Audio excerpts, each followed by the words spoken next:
I am sorry, and I do apologize for the crime that I committed, but I am not pleading guilty.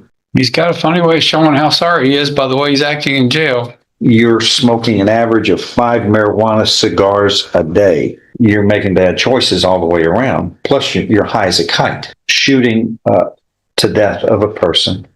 How many write-ups have you had? 55. Over 30 pages. I've never seen such a thing. You were looking at up to life in prison, which I can't even imagine for a 17-year-old. The agreement is whatever sentence shall not exceed a cap of 30 years in prison. So we are looking at no less than 5 up to 30 years in prison. Regular probation is not an option. And the other thing would be deferred, I guess, or unadjudicated probation. Is that even an option? That's not even an option. It's all straight, flat time. And how old were you at the date of this event? You're now 20, right? 20 years of age now? Yes, sir. Okay. All right. State, do you wish to go first? You can go first and last. Judge, this case originally had 2 people charged. There was an Isaiah Brewer and Mr. McQueen were charged. This was supposed to be just a group of people meeting for a fist fight, and as usual, when a fist fight was about to start, somebody pulls out guns. In this case, the question was always been whether or not there was a self-defense, because the defendant has claimed and still claims today in his pre-sentence report that the victim pulled a gun and pointed it at him and his family, and so he was just defending his family. I think he pled is because when we came up for trial, the co-defendant had agreed to testify and was going to testify to the fact that the statement he gave the police was that the victim, while the victim did have a gun, the victim never pointed it at the defendant or any of the family members. And there was also another sister of the defendant, I believe, or a witness that was with the group with the defendant, who also would testify that a gun was never pointed at the defendant or any of the family members. That the minute the argument started, the co-defendant said that the victim had pulled out a gun to point it up in the air to make everybody get away, and that's when Mr. Algero here, McQueen, started shooting and shot about, I forget how many bullets there were fired, but pretty much unloaded his gun, shooting the victim. The victim, when he was falling down, then returned fire to shoot back at them, hitting a car, and then did not wound anyone that I know of. This was, once again, one of those shootouts that we have in Beaumont where, unfortunately, someone got killed. And it's all these youngsters running around with guns. And this one, I don't understand why they had to go meet up at the victims across from the victim's sister's house. She claims, the victim's sister claims, that they were chasing her brother and were going to gun him down, and that he never stood a chance, that she heard the shots, she came outside, and they were driving away and still shooting out the back of the car. So all this adds up to, we do know that Mr. McQueen, when the police arrested him, he did admit that he's the one that shot and killed the victim. I've given him credit for that admission, for at least owning up to it, and also because there was some other activity out there that was fighting, and I capped it at 30. I think that looking at his history, not only his prior juvenile history, but looking at his history since he's been in jail, you've got a copy, I think, of all the jail incidents, and he hasn't really shown that, even if he was wanting to straighten out his life or try to convince the court that he was very remorseful for what he did, his incidents in jail show that he just has no respect for anything or anyone. And so we would ask for the 30 years. All right, Mr. Kelly. Thank you, Your Honor. Number of things that are important in this PSI. None, and Mr. Riley, who I think is in the courtroom today, judges who composed this for us for the court. But one of the things that stands out maybe a little bit more than the others is at the beginning of Mr. McQueen's social and personal history, which of course is on page 4. And it's the second line. I know the court has seen this already, that Al's dad was Alger McQueen Sr., and that he left this earth in 2017. My math is right. Al was 12 when he lost his dad.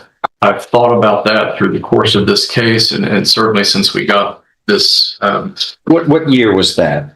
2017. Okay. And more What was the date? March 7th, you said? What was the date he lost his day? 2017. The month is not. No, okay. And I've thought about it more since we got this report.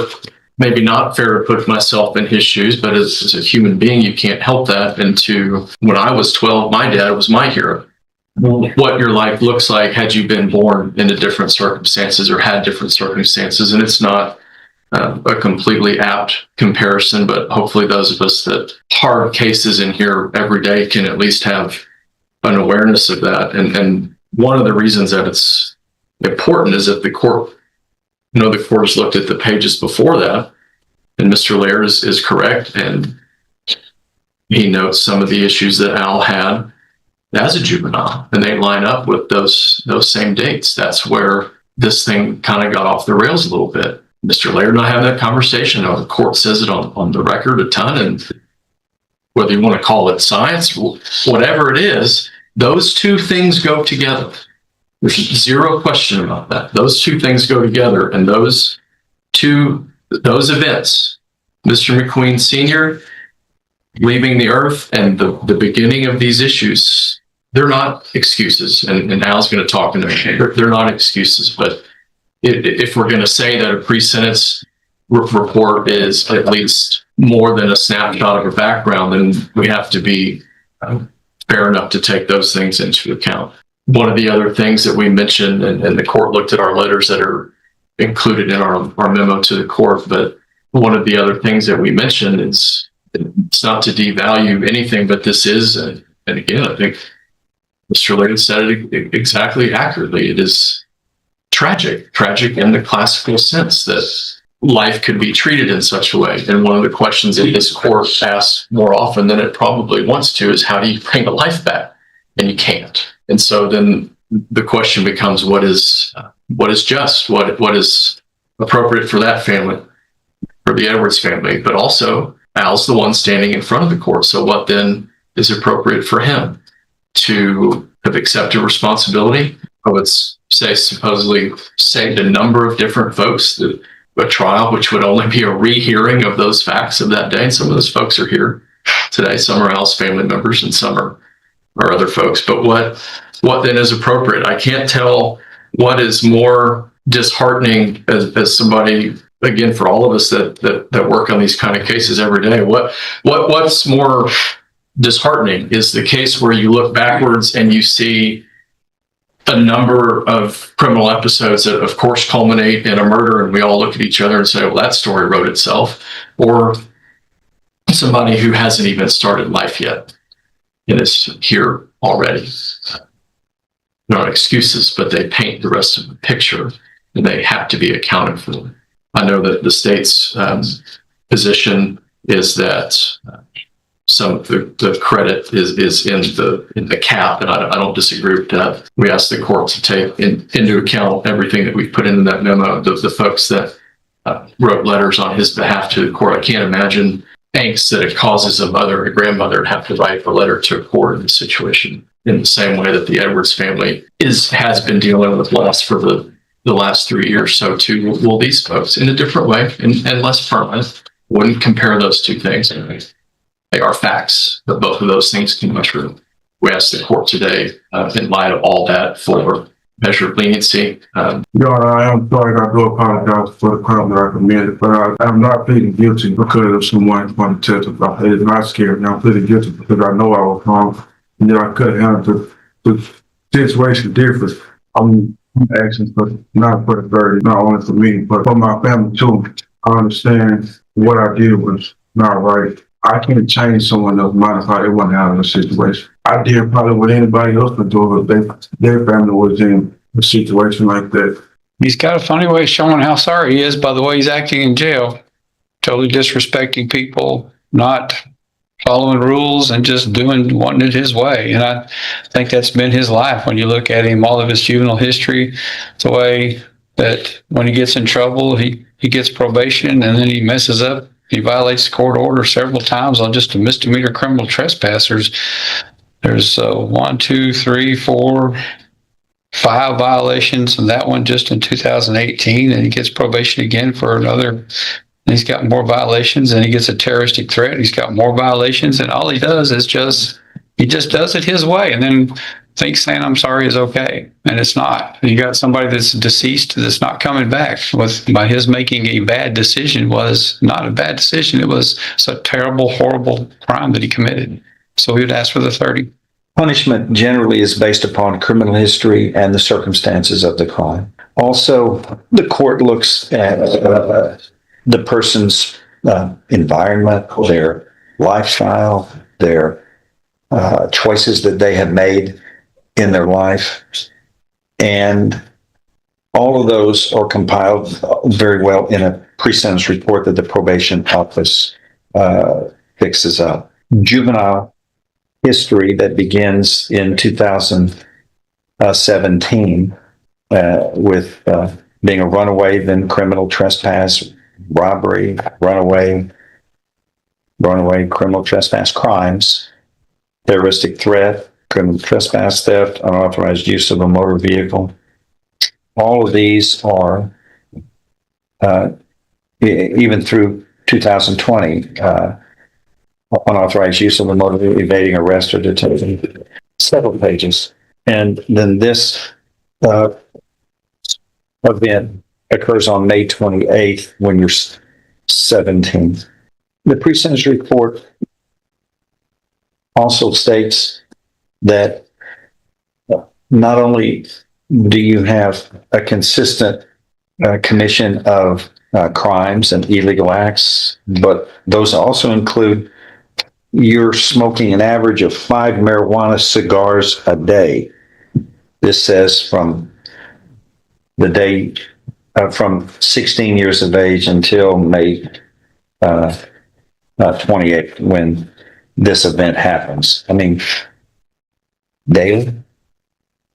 So you're making bad choices all the way around. Plus, you're high as a kite consistently. The shooting to death of a person, a large juvenile criminal history. There were inconsistencies in your accounts when you were talking to law enforcement and the investigators about what happened here.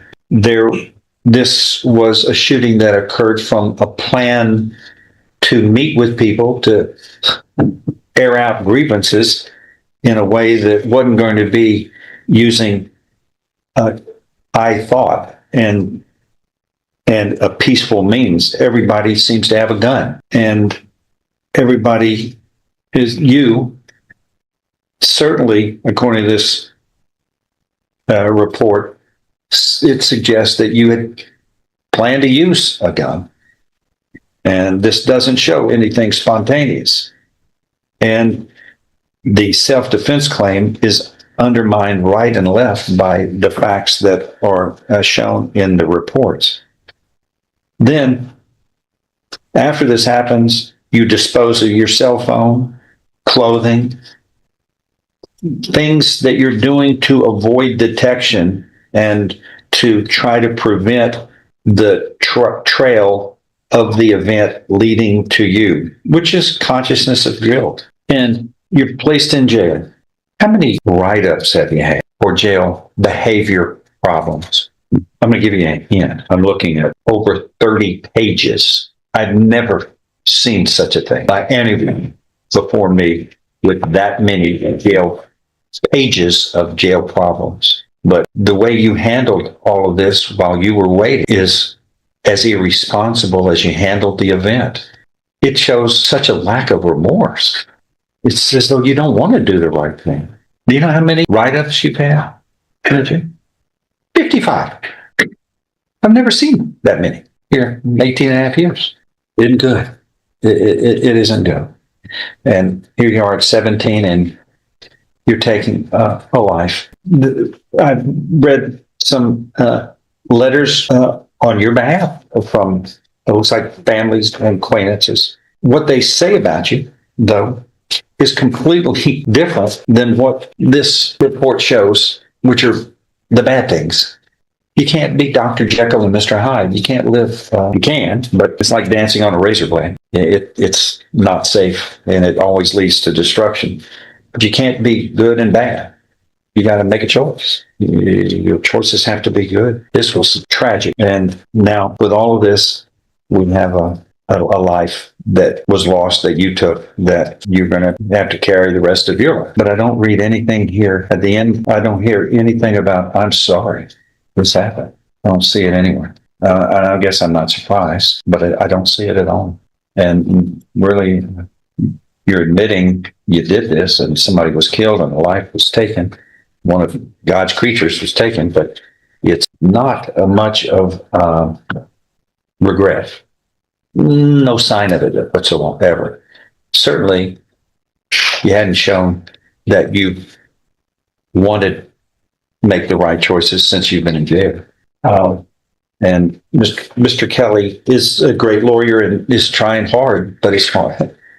It's hard to manufacture help for you when you're not wanting to help yourself by making the right decisions. And then here we are.